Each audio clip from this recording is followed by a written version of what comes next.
ढींढसा साहब एक बहुत बड़े नेता, समाज सेवक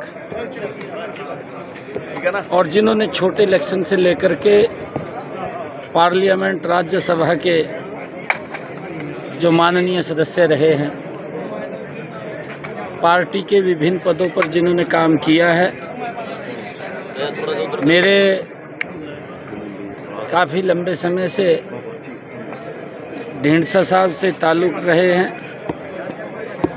मुझे बेटा जब चुनाव लड़ रहा था, उस चुनाव में भी आने का मुझे अवसर मिला था, और मैं जब लोकसभा में था तो ढींढसा साहब जब इकट्ठे कई बार शताब्दी से भी आना हुआ है।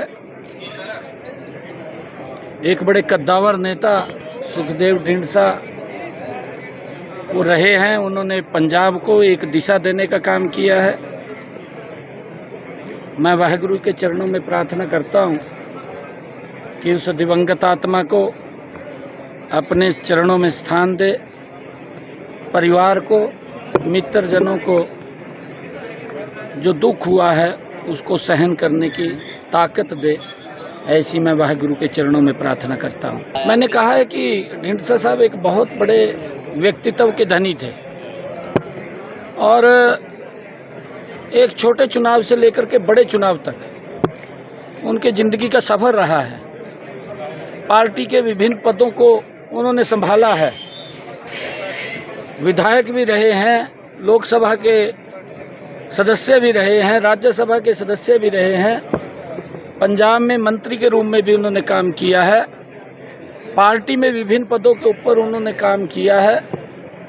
और ढींढसा साहब का एक जीवन है जो हम सब के लिए प्रेरणा का जीवन है। इलेक्शन ध्यान में कैसे देखिए, क्योंकि यहाँ पंजाब में जो सरकार चल रही है वो झूठ के दम के ऊपर सरकार बनी थी और झूठ लगातार परोसने का काम कर रही है। दिल्ली के अंदर उनका पर्दाफाश हो गया है, क्योंकि झूठ लंबे समय तक नहीं चलता।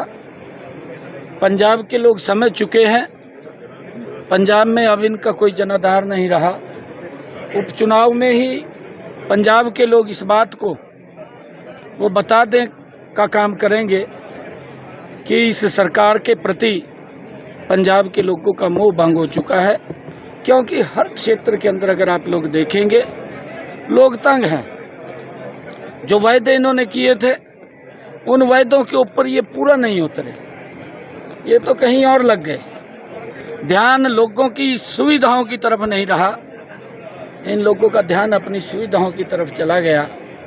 और लोग समझते हैं, आज अगर हम हरियाणा में देखें, आदरणीय मोदी जी के नेतृत्व में लगातार हर क्षेत्र के अंदर मजबूती से सरकार काम कर रही है, लोगों का विश्वास बढ़ा है और हम चाहते हैं मोदी जी के नेतृत्व के अंदर पंजाब भी गति से आगे बढ़ेगा।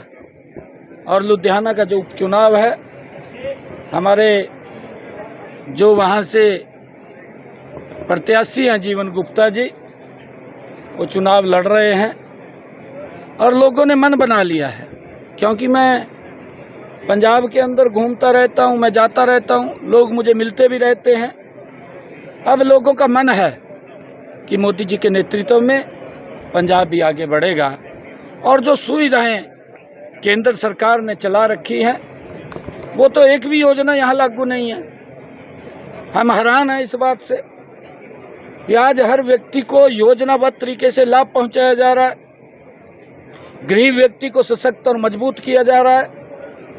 आयुष्मान कार्ड 5 लाख रुपए का लाभ, और जो हमारे बुजुर्ग हैं, 70 साल से ऊपर के बुजुर्ग हैं, वो कोई भी है, माता है, बुजुर्ग है, उन सब को आयुष्मान से जोड़ करके अगर कोई दिक्कत बीमारी उनको हो जाती है परिवार को उनके इलाज की चिंता नहीं है। चिंता अगर हम हरियाणा के अंदर देखें तो नरेंद्र मोदी और हरियाणा सरकार को है, परंतु यहाँ लोग उससे वंचित हैं, उनको लाभ नहीं मिल रहा। किसान को उनको MSP यहाँ की सरकार देने की बजाय हम हरियाणा के अंदर किसान का पूरी की पूरी फसल MSP पर खरीदने का काम कर रहे हैं। मैंने कहा भी था पिछले दिनों भी भाई यहाँ के किसान की चिंता करिए, आप यहाँ के किसान को उसकी फसल का उचित मूल्य दीजिए, बात मत कीजिए। परंतु बात करने में ये जो कलाकार होते हैं, कलाकार तो कलाकार होते हैं और कलाकार फिर एक सजाबाग भी दिखा देते हैं। काम करिए, कलाकारी मत करिए। नहीं देखिए, इच्छा शक्ति नहीं है। मैंने कहा है कि झूठ के दम के ऊपर सरकार बनी है और मैं इस बात का हरियाणा के अंदर, पड़ोस में हरियाणा तो एक हमारा आपस का रोटी बेटी का रिश्ता पंजाब के साथ है, क्योंकि हमारा ही परिवार है। और जब परिवार है तो वहाँ हमारे जो किसान हैं, हमने कहा है कि 24 की जितनी किसान फसल उगाता है उसका हम MSP पर खरीदने का काम करते हैं। और यहाँ तक नहीं, मैं आपको बताना चाहता हूँ, अगर मेरे किसान की फसल का प्राकृतिक आपदा से खराबा हुआ, मैंने पिछले 10 वर्षों में अगर हम बात करें 15,500 करोड़ रुपया किसान की फसल के खराबे का तुरंत उसके खाते के अंदर पहुंचाने का काम किया। हम हरियाणा के अंदर जो सब्जी का किसान है उसको भी भावांतर भरपाई दे रहे हैं कि अगर बाजार में उसकी सब्जी के भाव कम आते हैं, जो उसकी लागत है, तो सरकार उसकी भरपाई देने का काम करती है। दिल्ली ने नकारे लीडर ने जो दिल्ली ने नकारिया वो अभी पंजाब ਦੇ ਵਿੱਚ ਅਹੁਦੇਦਾਰੀਆਂ ਲੈ ਰਹੇ ਨੇ। नहीं, वो वहाँ ते शर्म के मारी यहाँ लुकिया पड़ा और पंजाब के लोग उसको खोज रहे हैं कहाँ है, ये उन्होंने निकाल देगा काम करेंगे।